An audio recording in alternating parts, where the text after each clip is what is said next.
Okay. Boker Tov, good morning. So we are now officially in Maamar 5 of Ayin Beis. So first of all, are you all up to that? I don't know. I want to make sure we're the same. Shlach? That's Maamar. That's the fifth one. Let me see. The truth, I can go slower if you're going slower. It's fine. I'm just trying to. Everybody's in Shlach? Yeah. Huh? So you were able to, so what's it, five days, Sunday, Monday, Tuesday, Wednesday. So 5 days you were able to do a Maamar? Huh? Last year wasn't happening. It was on 4 days. Okay, fine. 3 days.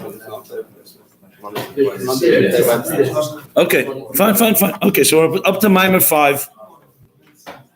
Well, anyway, as you see, I've been summing up the Maamar in Bechlal because Ayin Beis, it can never hurt to review again and again and again. I'm teaching a class already 8 years now. We're up to the end of volume 2. Talking about thousands of classes and constantly have to connect it all because it's one big hemshech. That's the bottom line. As a matter of fact, it's Ashgacha Pratis. What we're learning here, the Maamar I'm learning now, V'lekachtem lechem Ayin Vav, is mamish referring back to these Maamarim here. So interesting connections. But Kaponim Maamar 5 is Shlach Lecha. And I always point out the Friedrich Rebbe's summary, Teichen Ascholos HaMaamar, in the beginning, he writes, it's always good to have, because anything we have from the Rabbeim that sums up a Maamar can only be useful. Es Sfiras HaGnuzis, Mu'rovim Mitzad Heder Mitziyusam. Now, that doesn't mean it's the Maamar, the entire Maamar, it's Ascholos HaMaamar, sometimes it's the middle of the Maamar. But that's how the Friedrich Rebbe wrote it. But Pashtus, he was writing for himself, and for all of us, some notes just to, to keep, to be able to contain 144 Maamarim, and then more that was said later. That was, written, just a way to keep some structure here. So where do we leave off? I just want to go over last Maamar because I think Maamar 4 is very critical to the whole so-called bridge to go further into the next section. So to sum up, the Kitzur, the Rebbe Rashab is laying out, as we spoke, the map of what's called in English the cosmic order. We call Seder Shtalshlus. What is Seder Shtalshlus? Essentially a structure that Eibishter created in order to have a relationship with us. Because he didn't just want to create. He wants that's a relationship. It's a dira lo yizbarach. So on one hand, it's for Elikus, and we know for Atzmus himself. And it's betachtenim dafke. And the dilemma is these two are opposites in every possible way. So say the ishtalshus is kishmoi keinu. Ishtalshus means ishtalshul, like a shalshelis, a chain. What's a chain? Link to link. And you go from one level all the way to the other. You could have a link of a chain across the whole world, thousands or millions of links, but they're all connected.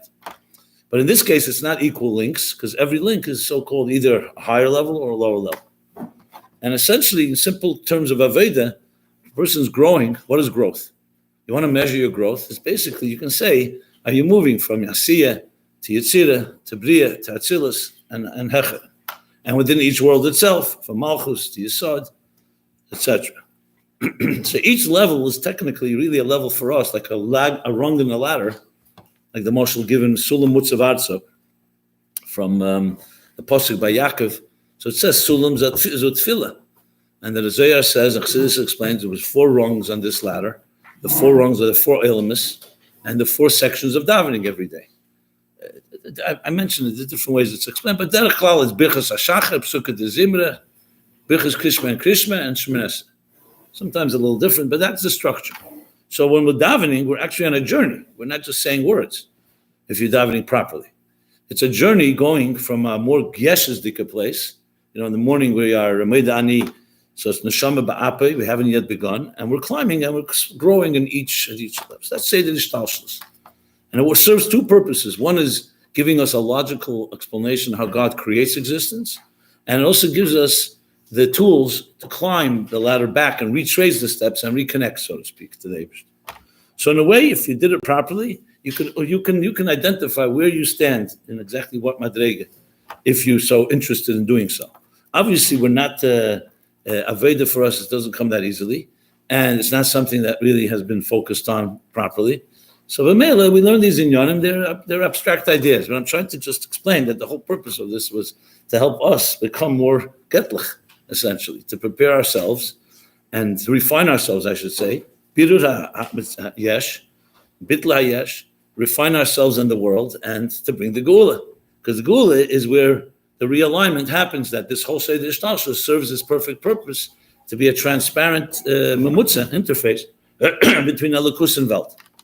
So Mashiach means Gili Eid and Sub, Elam Hazeh Gashmi, that this world is aligned with the Kavana of Elokus. And all the way up to Nigla Kfeid Hashem, that the Alter Rebbe explains in Perek Lamed Vav Tanya. So this is a general overview. So where we are specifically, so the Rebbe Rashab is laying out this map. Like what? So let's dissect it. If existence, the nivra, yesha nivra, is a nivra. The Eibishter is a beta. So where do they meet? Where do beta and nivra meet? So the answer was in Atzilus, basically. Atzilus, the Eibishter created to have a place where there's a meeting place. That Atzilus is a mamutza. Kol inyane of Atzilus is to convey to a structured existence of a yesh, Yediyas Elokus and Hargosha Elokus, which means basically Seichel Midas, that we can align our Seichel Midas to what the Eibishter wants. Atzilus is the perfect world. So it's a world on one end, because it's definitely Chochmah Bina Das. Eidas B'Kelim B'Loshen HaMaimorim here. Or the moshel for it in our Keiches HaNefesh M'Psari Echzalakah is Keiches HaNefesh B'Teich Ve'ivorim. That's how we began the first Maamar, explaining how they fit each other. Er Pnimi. Eidas B'Kelim. Okay, so which one is more represents Elokus? Obviously Eidas, which is Me'en Amoy. Kelim is already Nevroyim. But the Rebbe Rashab in the last Maamar, as we discussed, said no, it has to go further than that. Because that would still leave us a disconnect, because where do the Kelim meet the Eir? So he says also the Eiris is Ma'ayin Temotza. Chochma Ma'ayin Temotza, not just the Kelim, but also the Eir relates to existence. And B'meila is also Shalei Be'erech to Elokus, as he explained. So the story is not over, obviously, because then we have to figure out if the Eir relates more to the Kelim, is also Ma'ayin.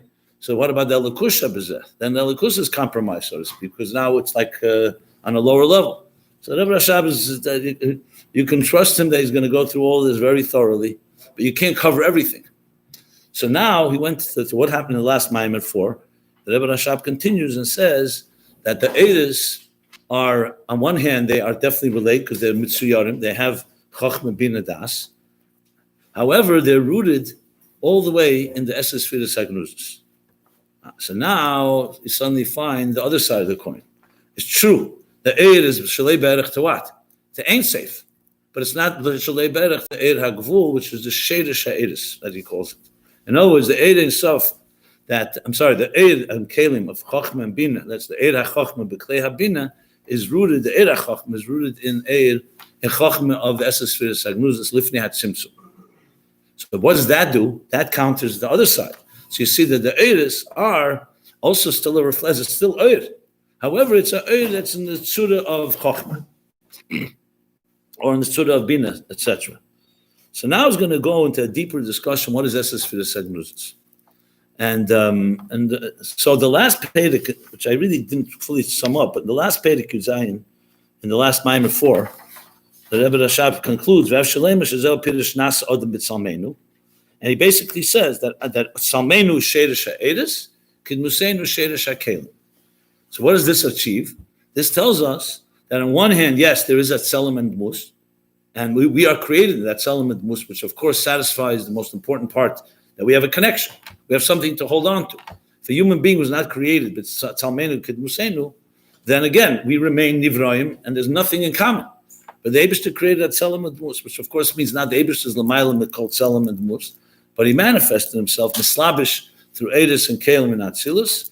Salmenu is the Sheidish HaEiris, which means the Eir all the way to its root in the Synesthesia Sagnuzis.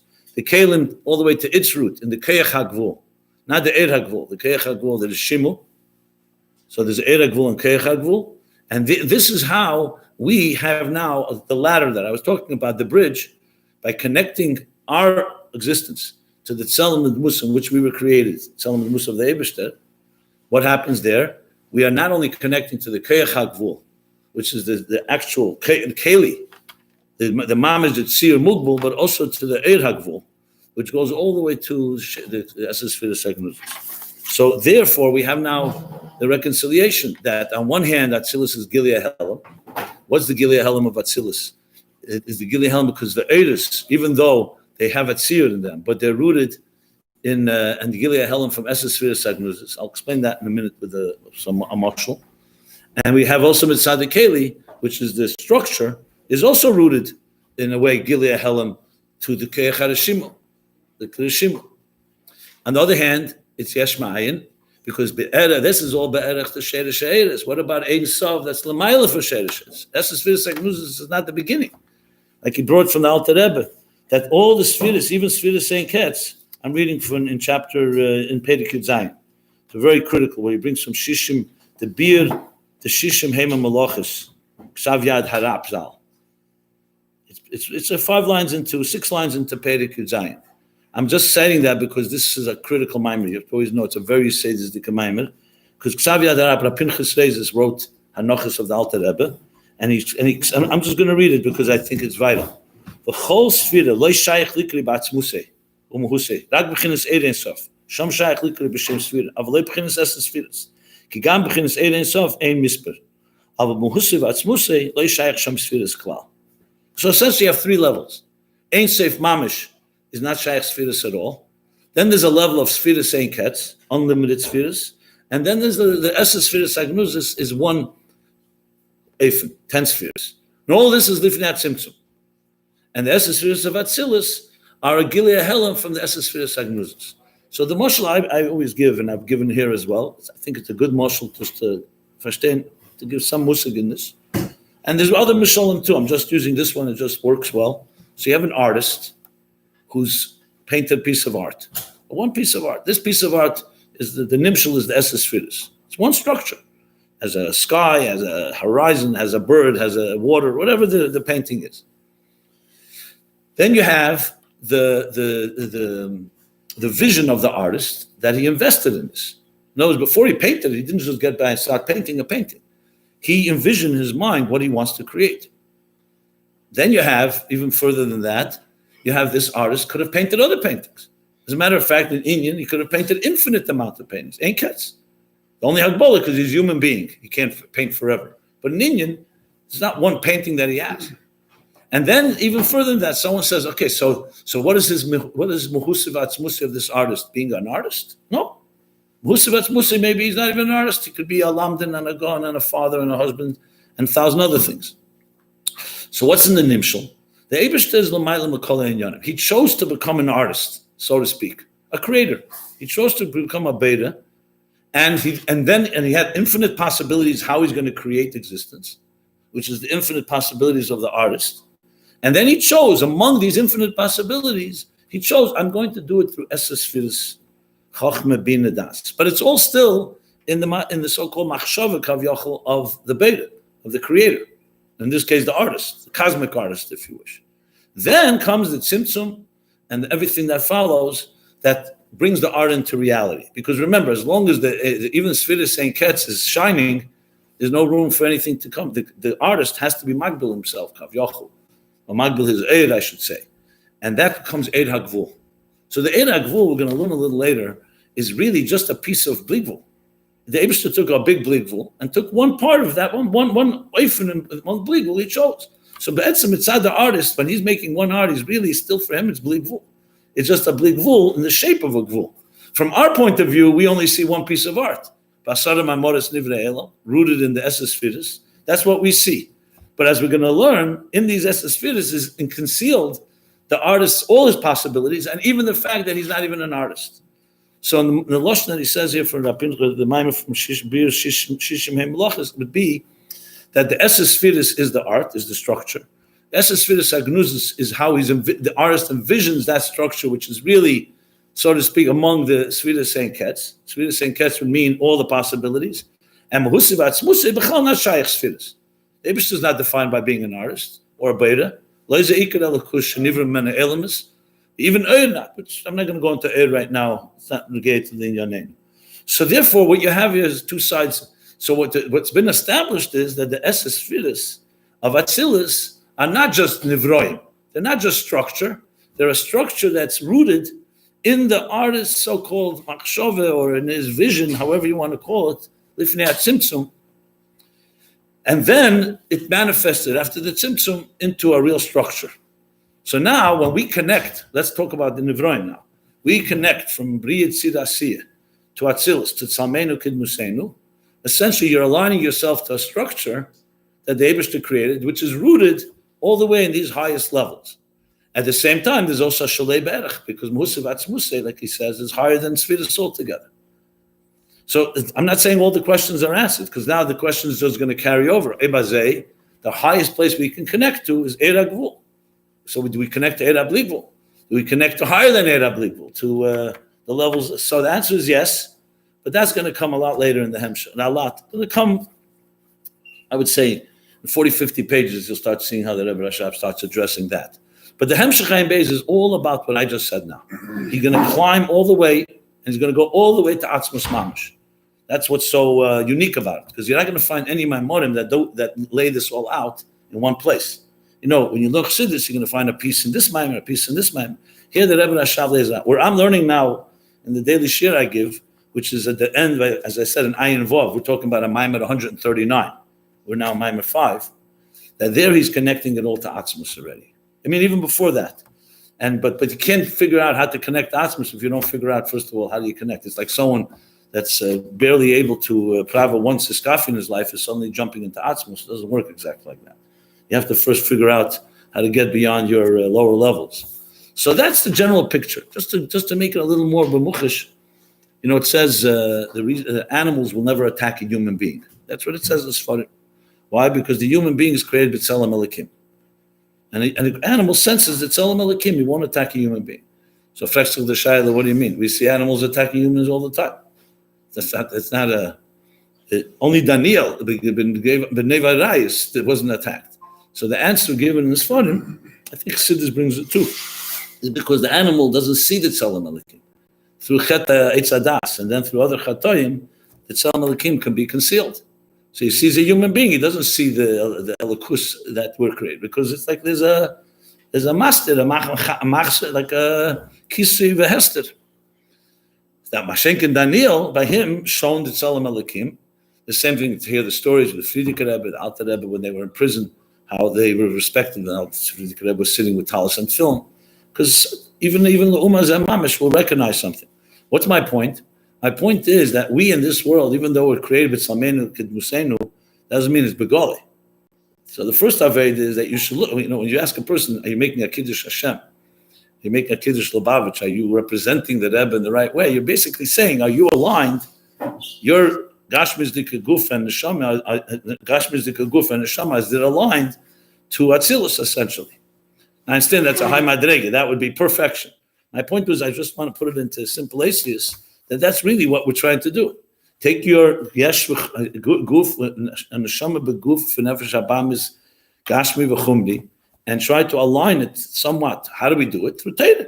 Torah says through learning Torah, mekayim mitzvos avedas atfilah. When you're doing that, is you're aligning yourself to the way the Eibishter, the artist, wants the art to look like. Is the art living up to the kavanah of the artist? That's just, I wanted to just spell it out and push it to Asis in that sense. Okay. With that said, so Maamar, the next Maamar, which is a shorter Maamar Lefiyerech, the Rebbe Rashab continues, and he brings proof. I'm going to Perik Yudches. So the Rebbe Rashab begins up, Izev sheyashlema mashe mashmoy sayitzchaim ushahay yochel yizgili erakav mebli sheyitzamtzim ha'er v'yisalam b'tchila. So before I explain this Perik, I want to just talk about one thing which I didn't really focus on, which is about the tzimtzum itself. So you could ask the question of, okay, so Sheiresh Ha'eres is an Esses Spheres Agnosis. God envisioning the spheres. Sheiresh HaKelim is in the Asias that are not nikir before the tzimtzum, because the air is so dominant you don't see any Asias. So what's the tzimtzum's role? So this is Maamar begins to talk about it. It's going to be more about it much later.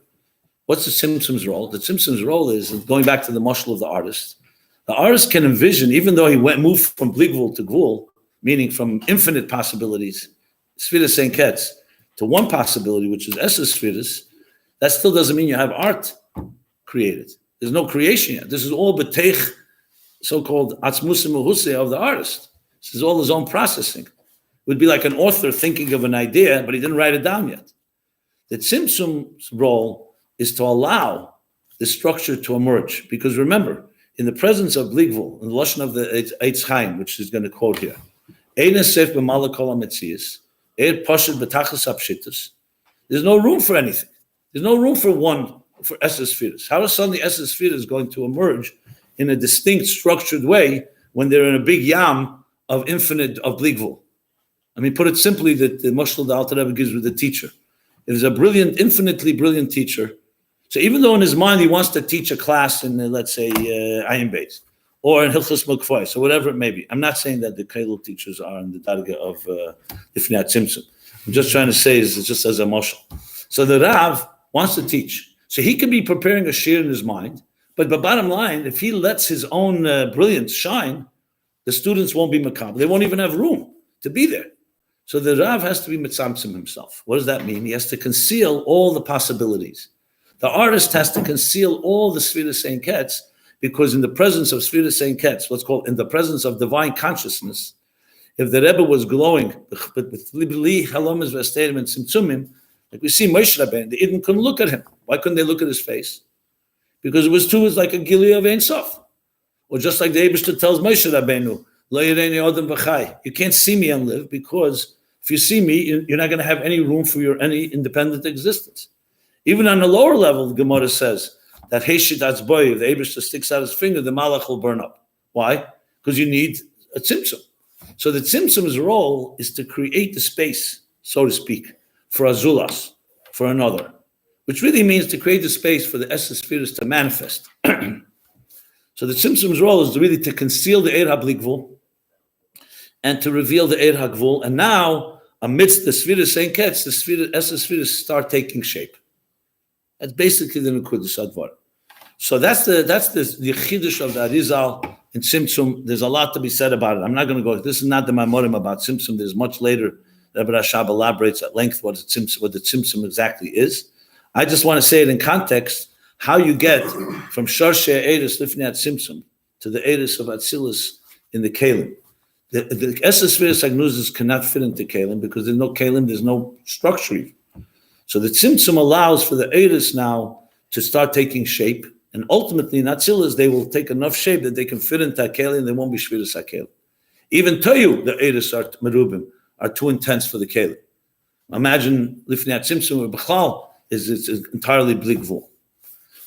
So the Rebbe Rashab says that now you can understand a statement in the Eitz Chaim asks a question. Okay, we understand why you need a tzimtzum, because without a tzimtzum you can't have kalim, you can't have a zulas. If you were, let's say again, you're shining with all your intensity, there's no room for another. I mean, you ever hear somebody who's a big Talmud Chacham and he goes on and on and on, and you're trying to ask him a question, he's so consumed with what he's saying, you can't even ask him something, because he's in Mamala Kolam Etzias. I don't mean inside guy. I mean, Pasha, he's so excitable, and you need the Rav to say, you know what, Atkan, Kof Aleph, and we need to ask you a question.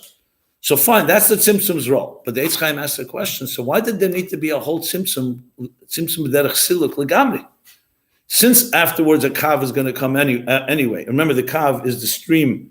After the Helam comes the Kav, which streams what? The Kav is Shedish, Mushrish, and Sharshei Eris. The Kav is going to be the force that shapes the Esses Sfiras, the Eris. Also the Kalim, but primarily the Eris. So if you're going to if a Kav is going to come anyway from the teacher to the student, or from the artist to the art, so why do you need a Tzimtzum L'gamri? Why not the Eibishter should have just removed the Bligvul and just left the Kav there?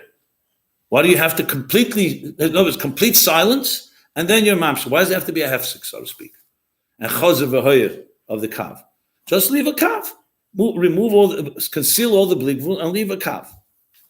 So the Rebbe Rashab asks, I'm just going to read inside, because he says he's going to answer it with the whole Yesod here, that since the Esses Sfiras are mushrish in let me correct myself. The Rebbe Rashab said, what's the Havamina? What's the question? The Eir HaBligvul doesn't let a kav to emerge. So we can't just leave a kav. The kav is a kav that's mugmal. It connects to esesfiris. How could you ask such a question? What's the havamini? And the answer is because the sheirish hakav exists lifnei tzimtzum. That's why there's a question. If it didn't exist and the whole thing is yesh ma'ayin, then of course you need a complete tzimtzum. But since it's Gilead Helam, the kav from lifnei tzimtzum, from the esesfiris agnuzis, we made the connection between the so-called structured esesfiris to the way they're envisioned by the Eibishter, like by the artist. So then why do you need a full tzimtzum? The tzimtzum should only be for the kelim, not for the eir. Why do you need a full tzimtzum? So the Rebbe Rashab is deriving from the shaila, the Eitz Chaim, that you have to say that the kav is rooted, or else there wouldn't be a havamina. You all understand what the point? That's what he says here. In the Lashon of the Maamar, he says, the Eitz Chaim says it could have been Yochli is Gili Eir HaKam Bli Shei Tzamtzum Eir V'Yisala B'Tchila. And he brings Lama Yad Tzimtzum Be'ev Kazeh She'Yistala Ka'er L'Gamri V'Ach Kach Nimshach HaKav V'Lei Niach Eseb Chin Sakav B'Mkeimei V'Yisala K'Shara Eir HaGodel B'Lvad, as I just stated. U'Lechei Ein HaMuven. What kind of question is this? V'Alei Mavur B'Kam B'Keim is the B'Deshi Gili Eir HaShaych L'Elmes V'Yitzarech L'Silik V'Yisalmas Eir L'Gamri U'Kiyidu HaMoshel B'Zeh B'Ashpos HaSeichel B'Seichel HaRav K'moi Shu La'atzmei Ein Nika Klal HaEir Seichel HaShaych L'Mekabel Vayidesha Maila Meir L'Gamri Ozai Nivdel V'Nikara Eir HaShaych L'Mekabel V'im Kein L'Fizeh Eicha Ye'efsha Sh'yishir Eir HaKav M'Bli She'Yisalam Eir L'Gamri Yeshalei Berech. One is bleak. So how do you have even a havamina? How could you ask such a question? The kav should remain. Al pi anal yeshlema ma'achish yasher shmokel le'era kav erein sof shlifnet tzimtzum v'hein es esfiras agnuzas she'ein ze b'chinas ha'atzmas de'erein sof hablik vul rak mashaklulim be'erein sof. Like I said, the ein sof atzma is higher than sfiras. Ulagam b'chinas madregazu era kav b'chinas gilei hela im ken yitzdak hakushed mifnei manas alam er legamri. Since it's Gilead Helam, just be Megalit. What do you need to conceal everything? So what's the answer? The answer is because the Kalim wouldn't be able to take it. That's the answer. Inside the Kav itself, it could have been that way. But the problem is we need also Kalim. We don't just need the Eir HaMitzuyir. We need Kalim. That's what he says later. He says below. Yeah. The tirit sham shezeh rak b'shvil yisavas hakelim. The ima yenisha la'era fil rak era kav. Lo yoy efshel yisavas hakelim. So just to elaborate a bit on that. So if the kelim are also mushrish in elikus, why could the eir so-called remain and the kelim can't? Mitzad the kelim, the eir can't remain. Because you have to really, as I said this already, but I think it's good to repeat. What's really the role of the eir and what's the role of the keli? They're both from Eliku. They both come from Keyach Eliki. One's Eir Agvul, one's Keyach Agvul. So what's the difference? Well, let's talk about it. Begashmis by us. Imagine for a moment that a neshama didn't come into a guf. The Eibishter made that the neshama's Eser Keiches HaNefesh, Chochma Bina Das, would exist like Eser Eiris in Elam Hazeh. Just for a moment, what would the world be like? It wouldn't be this world that we have. It would be nice Eiris. But it would be, first of all, it'd be Eir, which right away makes it more Me'ein HaMoyer, so it's already more elikus. Second of all, it's not Tachtenim. Remember, we need real Tachtenim. We need a Gashmis Tikedover. It's not just, Eibishter says, it's not just V'shachanti B'seichem. He wants a Mikdash. And a Mikdash is made up of Gashmis Dikedvorim. Dvorim Gashmi. So essentially, the Kalim serve the role of the, let's call it the Kishmai Kenu. It's a keli for something. It's like pouring wine and making kiddush wine in your hand. It doesn't work that way. You need a keli to be tefus. So in order for ultimately for Gashmis to become a real mitzias and not just a ruchni in a tziyur, you need keli. And put in different terms, from the point of view of, let's go back to the teacher and the student. Even if the teacher was mitzamtzim himself and was able to stream a stream of consciousness, a kav, to the student, but there's more than that. You also need to put it into the kelim and levushim and mishalim that the student could understand. It needs asius. So like I think I explained this, I'll say it again. When you asius, like on a page, we're reading here asius. The asius are kelim. It wouldn't be enough if we just, the Rebbe Rashab found some miraculous way to download to us the ideas. You need asis. Same thing, asis adibur. I'm speaking right now. These asis are conveying something. If I was just to be mamshech ha'er without asis, you don't have kelim. So kelim is what creates truly a relationship. If you just had, if it was just essence sagnuzis and the kav, you have tziyur, but you don't have kelim. So kelim is really structure. The mitzias hadover. What's the er's role? The er's role is the kavana that the er conveys. The kavana of the is the teichen advarim. When you read the letters and the words, it's giving us a message. What is the message? The message is the er. So to put it in let's put it in communication skills, for example. You have speakers or writers.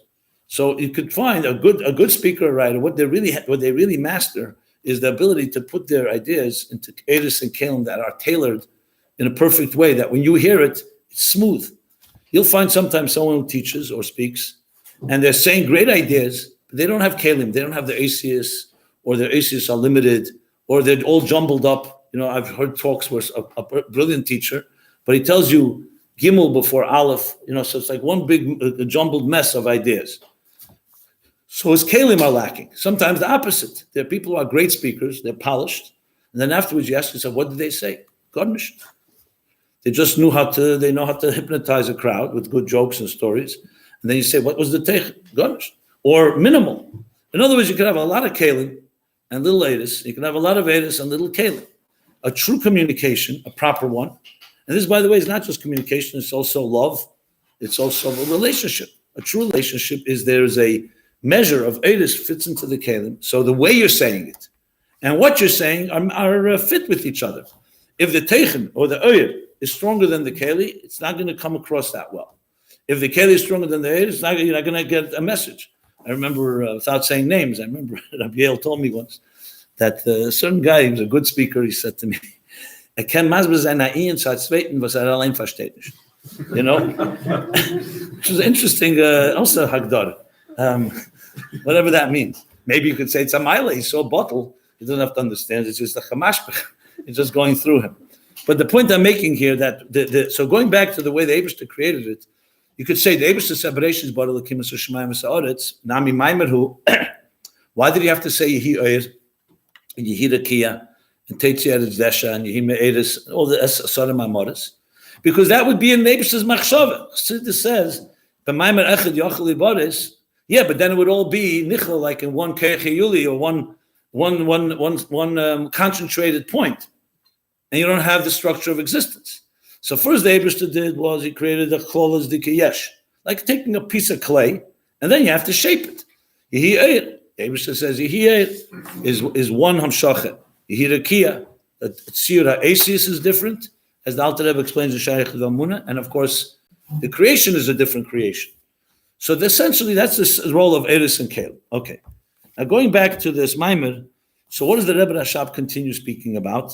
It's a complicated Perek actually, Yitches. The second half of Perek Yitches, he talks about actually two types of tzimtzumim, because then the question is the other way around. Ebazei, since the tzimtzum addition is only really for the kelim, I'm talking about b'derech siluk.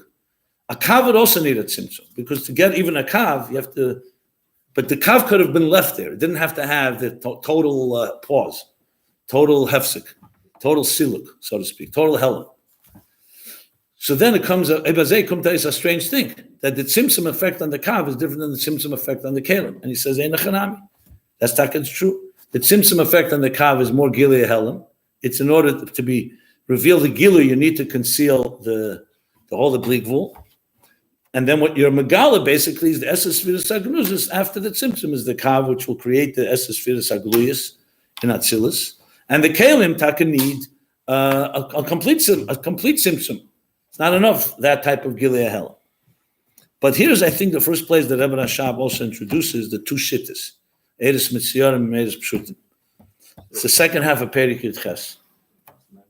He did say it? Okay, if he said it, fine. I think this is, because here, if you look, he says, I'm just pointing it out. He says, Acha Inyan, he asks, Imkein Eichu B'chinas Gilead hell Gam B'Shoshim Mekeirei. Says like this, Omnam Adayin Tzorech L'Hoven. I didn't read from the place. It says, Omnam Adayin Tzorech L'Hoven, Gam Hamshochas HaKav, why they had Tzimtzum Shoyet Chila. V'gam L'Fiyam Mashmoaz they had Chaim Shoy Be'efsher, Lishay Yishoyer, Shiyusher b'chinas hakav, Mikol Mokum Hayra Yakalponim Tzimtzum Gam Be'er Hakav. The Poel there was a tzimtzum. No, it's after the fact. You're right. The only reason for siluk was due to the kalim, but after the fact, the kav does come after a total siluk. Imkein Eichu b'chinas Gilei Helam Gam Esharshim Mekere. So says the Alter the Rebbe Rashab that Taka Ayin who lefisha shita zud esesus agnuzas and shosh eres misham tzarich leim is the beemes ein a dema at tzimtzum the ere and sof la tzimtzum shebesheder shemakar akav. In other words, there's Taka two different things here. There's a tzimtzum b'derech siluk which is necessary for the kalim to emerge, and legabe the kav it's a very different type of tzimtzum. It's much more of a it's basically a lower level of tzimtzum. And then he goes on to say that both shittas, yeah, you can say this is. So the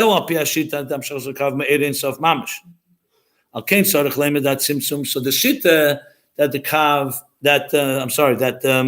the kav comes from Erein Sof Mamish, not from the Esses Firas Agnuzis. Because there's a shitta that the Eres are not mitziyarim.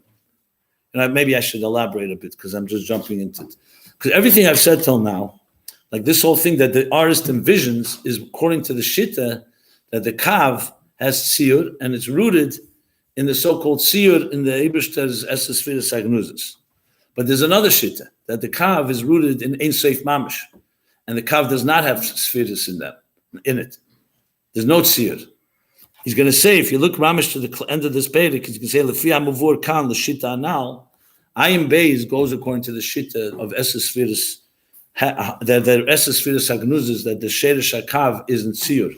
Not in Blitzir, not in Blikvul.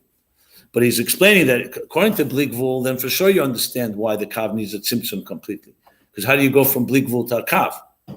But even a Shita that a Kav is also, that's what he says, V'gam, let me see. Kol zel Shita, you're right. Well, if you have a Vurkan, the Shita now, the Sheresh Gam is win. Eini ni tzimtzum dem l'zel. So it's not dema. Why? Because the kav is receiving from Esses Firas Agnuzis. So the tzimtzum is not complete tzimtzum because Esses Firas Agnuzis and the kav have a relationship. Look, for the first shita, you could say it's one tzimtzum that affects everything equally. But he continually say that he's going in this Maamar according to the Shim Shita that tzimtzum shoyu esav b'chinas silik v'sams l'gam mashenkem but tzimtzum b'sherish shemakar kav.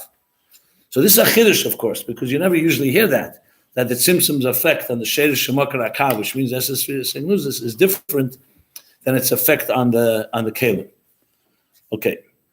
Now, I'll get further. I just want to say one thing here. I mentioned I would speak about this. If you look in Samach Vov, on the other hand, in HaChedesh, and in the Maamarim after HaChedesh, all the way through Adam Kiyakiruv, you see there that the Rebbe Rashab is leaning more to the Shitta of Eres Pshutim, the other Shitta. The Shitta that he brings here, but he doesn't say Lefi HaMavur Kan. So I remember as a bocher sitting once and hearing a big vikuach between two big maskilim Chassidus, Rabbi and Ibad L'chaim Moshe Morozov, who was the son of Honya Morozov. And Moshe Morozov was kochen zich a lot in Ayin Beis. Rabbi was a big master of Samach Vov, because Ayin Beis didn't come out till Lamed Zayin, Tov Lamed Zayin. So in his Bachash years, as he told me, he absorbed Samach Vav. That was the Hemshech at the time. When Ayin Beis came, of course, Ayin Beis was the real marathon. But the Meshka Marazov, Meizah Siba was, I guess, his Kav delayed, but Mitzvah Da'avazoy Beit Fei was Ayin Beis. So I remember listening, and they were arguing about this point. That's when the first time I realized that Samach Vav goes more according to the shit of Eres Pshutim, and Ayin Beis more according to the shit of Eres Mitziyarim.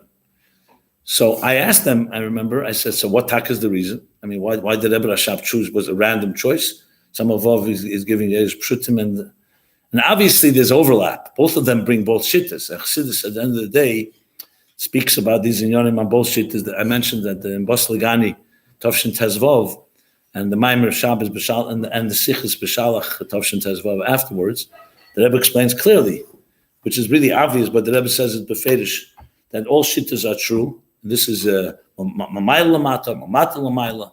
Basically, both shittas are necessary because each one focuses on a different mile. So it's a general approach of Chassidus. So they didn't give me an answer. They didn't really know. They said, but definitely clearly that both Hamsheichim leaned. I'd say lean. They both, as that, bring both. So what I would suggest, this is my own Yashlem B'derech Efsher, so it's fine if you don't agree, that some Vov really, What they say?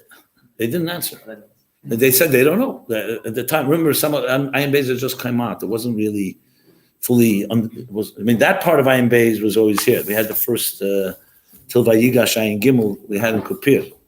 But you didn't have the rest of it. So in a way, you don't know, fully read the rest, you don't know the whole picture.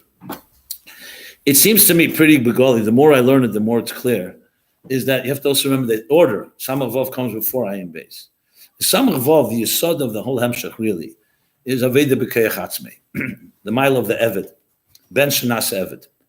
That even though there's Giluyim and there's Amshachas Mile Lamata, right from the beginning of the first Maimer in Samach Vav, he asked the question, so what's the uftu of Aveda? If Eidei Sof Lifnei Tzimtzum was Bli Gvul, what does Aveda accomplish? And throughout the Hemshech, he talks a lot about the Aveda. Now, from the Bechina of Eved, is what's an Eved versus a Ben? A Ben is a Tziyur. He's a Tziyur, he becomes from Me'ech Ha'av, like he brings there the Moshel of the Ben Melech, that's Mishtashea in the Hichla Melech. So a Ben is Giluyim, is the Tziyur of Elikus. That the Ben is Bedugma, it's like Chelik Elikah Mamash, it's the Neshama. An Eved, his whole Inyan is to go out of a Tziyur. There's Kabbalah Sale, out of the Tziyur of your Seichel and Midas, and be bottled to something greater than you. Bitla Eved La Odem. A Ben doesn't have, we don't say the word Bitla, even though the Ben has Bitl, but it's a Bitl that Sof Kol Sof is because there's a Kesher B'neihem. An Eved is completely Pshittus. So therefore it makes total sense that the Eris, speaking about the Eris in Samach Vav, is going to be Pshutim. Because the Kavan is Tarei's game from that Tziyur. It's Tarein game the Tziyur, Tarei's game. The Kavshat is Tziyur, to Mekabel Elakuz, that's L'mayla Mitziyur. So Samach Vav is really about that through Aveda, Lamata, you reach Eidei Sof, like the whole Teichen there. Yigiyah B'teire, Yigiyah B'mit, Kabbalah Sel B'mitzvahs. He says those are the two key things to reach Elikus. Because as long as a Nivra remains in its Sir, how could it be a Keli Elikus? So that's to go out of its Sir, and it does that through Yigiyah. That's the real Teichen of the whole Samach Vav.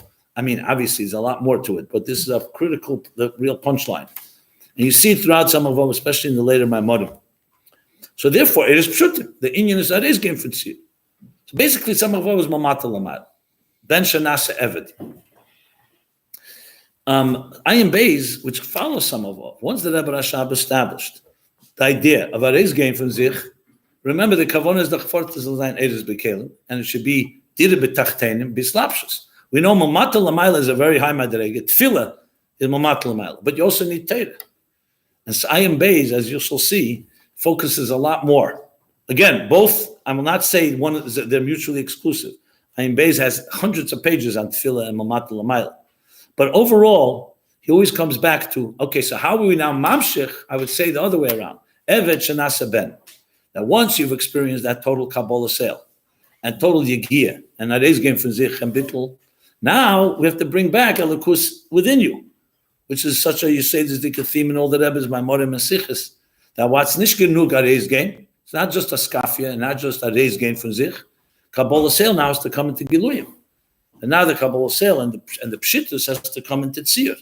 So therefore it makes total sense that the Shit in Ayin Beis is going to be Eres Mitziyarim. Because now we're talking the other side of the coin.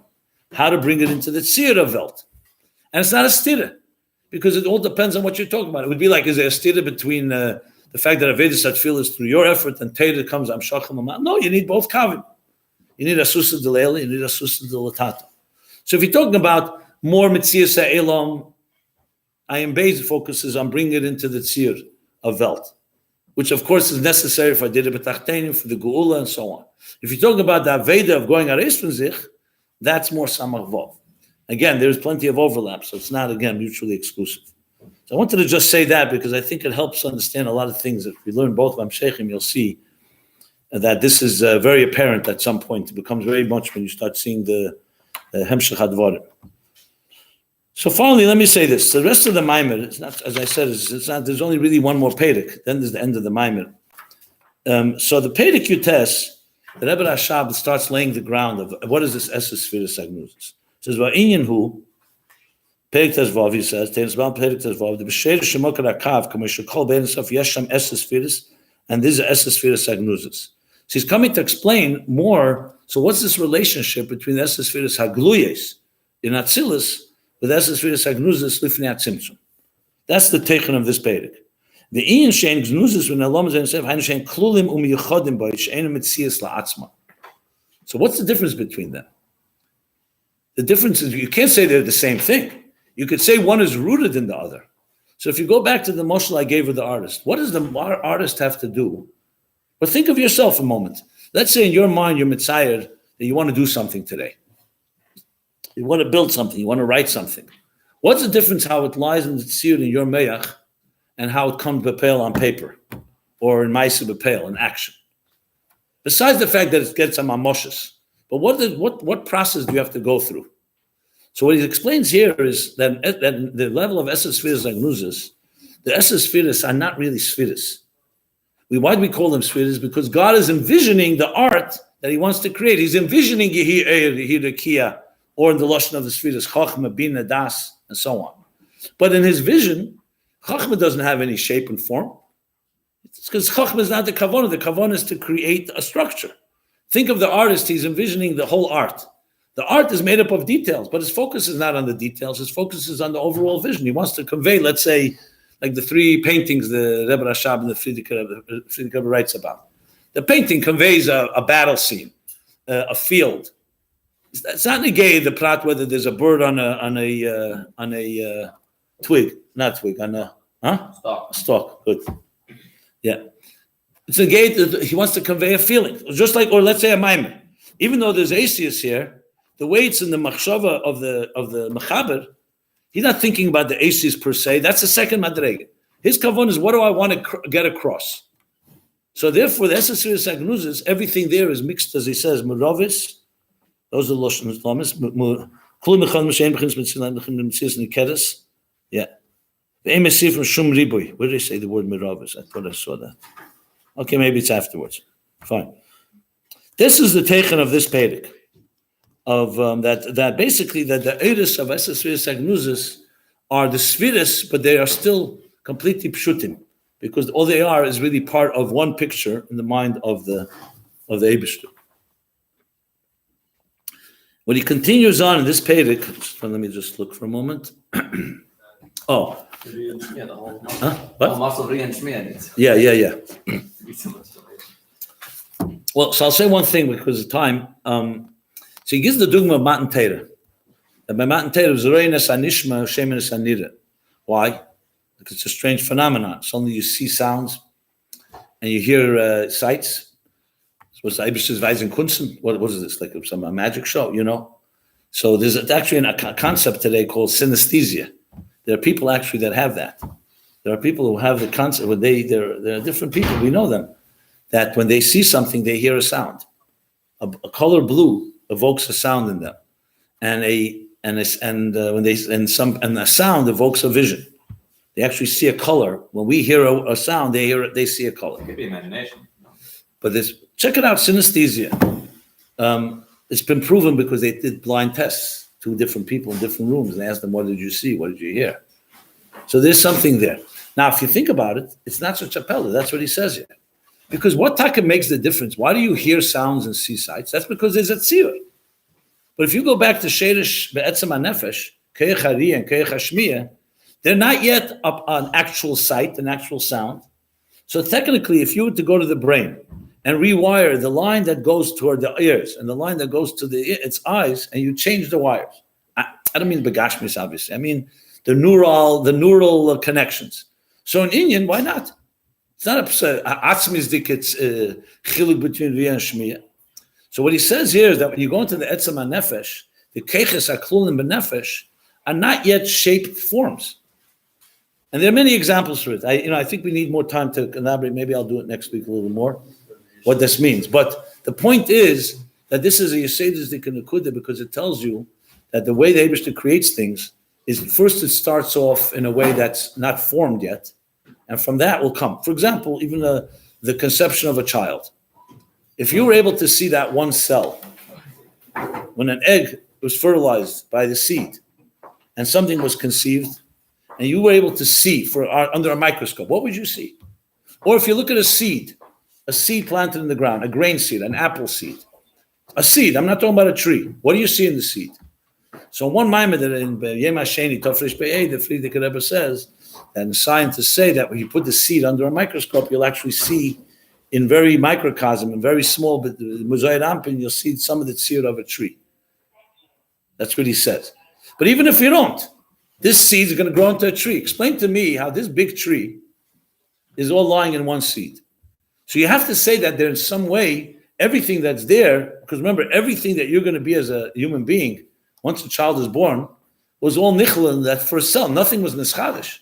It's not like after 9 months, the Eibusha suddenly sends a new chamshach. It all begins with that one nucleus, and that slowly develops. So when you start envisioning that, you can start seeing how something becomes from a state that's more pshittus to a state that's more tzir. We'll elaborate on it. I just planted the seed, so to speak. No pun intended. Okay. Okay. Everyone have a good day. We'll stop here. Yeah. What you were saying.